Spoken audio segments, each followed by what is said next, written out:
Hello guys, good morning. Naka-encounter naman kayo ng ganitong problema guys. Ito yung aming Huntley na duplex. So ayan, original to Huntley na.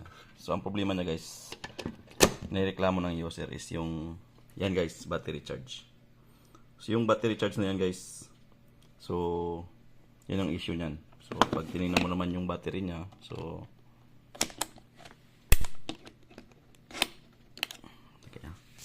kala. So pag tinignan mo naman yung baterya niya guys is rechargeable naman. So matanggal ah. So actually guys, bago lang to. So siguro nasa mga isang buwan pa lang to sa amin. So kung nakita mo yun guys, yung battery niya, ayan, rechargeable naman siya. 2700 mAh rechargeable. Ayun. Pero bakit ayaw nang mag-charge? So bago lang to guys, sa mga 1 month pa lang to sa amin. So ganun lang guys, at chinarge ko to ng magdamag kagabi, so ganun pa rin.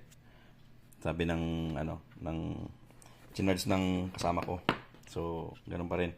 Kinabukasan ng mga ganyan pa rin siya guys. So ito guys, napakasimple lang na gagawin natin. So very easy lang to.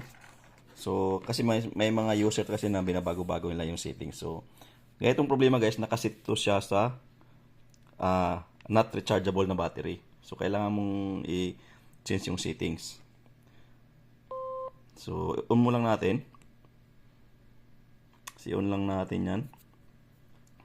So punta lang tayo dito sa arrow. Ayan. Arrow. So puntahan lang natin yung battery. So arrow. Ayan. Punta mo lang yung battery, tapos check. So ayan guys, nakaano siya, not rechargeable siya. So yan, ang arrow niya is not rechargeable. So ilipat mo lang yan dun sa kabila. So arrow. Ayan, tapos check mo lang to guys. Ayan. So ayun, okay na yon. So check na natin. So ayan. So off lang natin guys para malaman natin kung magcha-charge ba yung baterya niya. Yan o. Ayan guys o.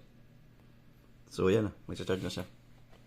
So yan lang yung problema niya guys. So ang issue lang talaga is naka-select siya doon sa not rechargeable na battery. So ngayon guys, bago lang kasi to. So meron na palang ganyang options. So dati kasi ang luma kasi namin wala namang option na gano'n kung rechargeable o hindi. So itong DMX model niya duplex guys. Itong DMX na model niya. Yan yun. Meron na siyang selection ng rechargeable at saka not rechargeable guys. So yun lang yung issue niya. So napaka-simple lang naman baguhin. Kasi minsan kasi ang mga user nag-change siya ng value diyan. So baka na-select nila yung ganun. Kaya yun.